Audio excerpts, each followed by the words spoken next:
Perkenalkan, nama saya Rahul Maulana Marela. Saya dari kelas 10 IPS 2. Di sini saya akan membacakan cerita tentang Ki Hajar Dewantara.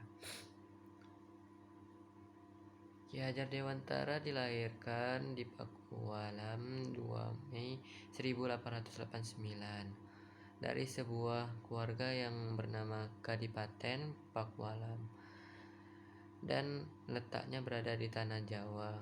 Merupakan putra dari GPH Soeharganingrat dan cucu dari Pakualam III.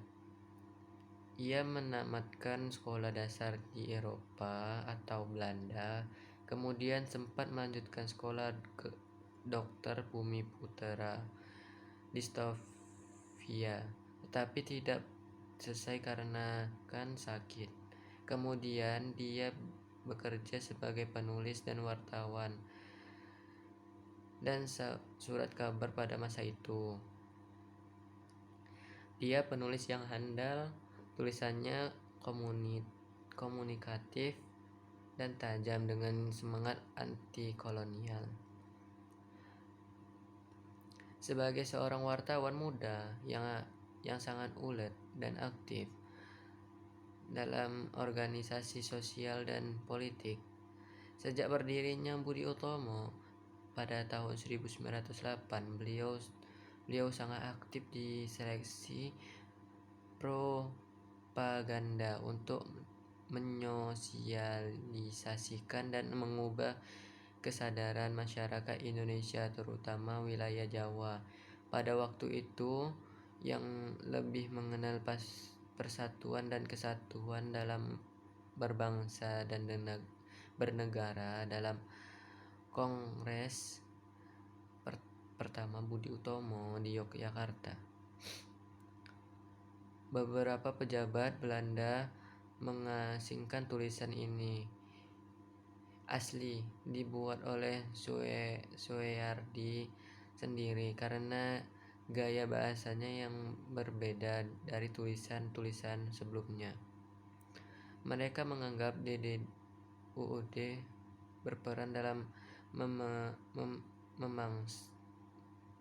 memanasi Soehardi untuk menulis. Dengan gaya semakian,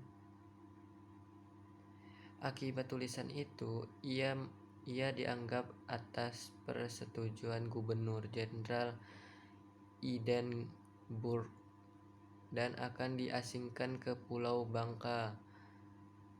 Kemudian rekan protes dan aktif.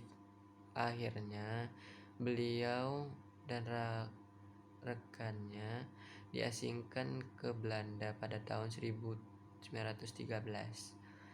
Ketiga tokoh ini diberi nama Ketiga Serangkai. Dalam pengasingan di Belanda, Soehardi aktif dalam organisasi para pelajar asal Indonesia. Dari sini beliau merintis cita-cita memajukan kaum pribumi dengan belajar ilmu pendidikan hingga memperoleh Europesi, akta suatu ijazah pendidikan yang bergengsi. Letak menjadi pijakan dalam mendirikan lembaga pendidikan yang didirikan dari sejumlah tokoh pendidikan Barat, memberi pengaruh untuk mendasari dalam pengembangan sistem pendidikan sendiri. Soehardi kembali ke Indonesia tahun 1919 dan bergantung dalam sekolah bina saudaranya. Dalam pengalaman mengajar ini digunakan untuk mengembangkan konsep belajar di sekolah hingga berdirinya Taman Siswa pada usia 40 tahun. Ia menggantikan nama berdasarkan pengalan Jawa menjadi Ki Hajar Dewantara.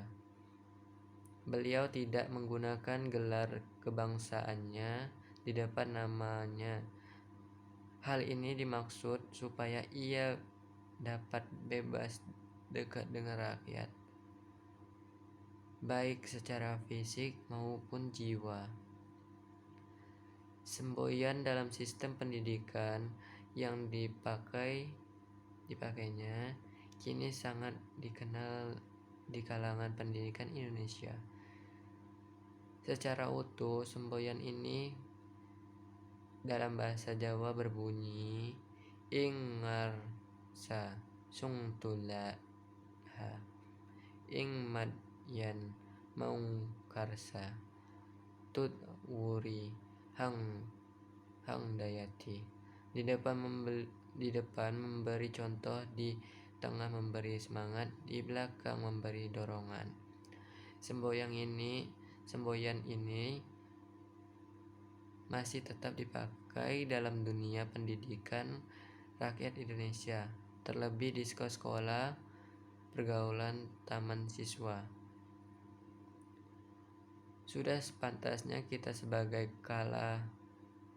suatu anggota organisasi muda seharusnya selalu mengenang dan mengenang seluruh jasa Ki Hajar Dewantara yang telah diberikan kepada kita semua.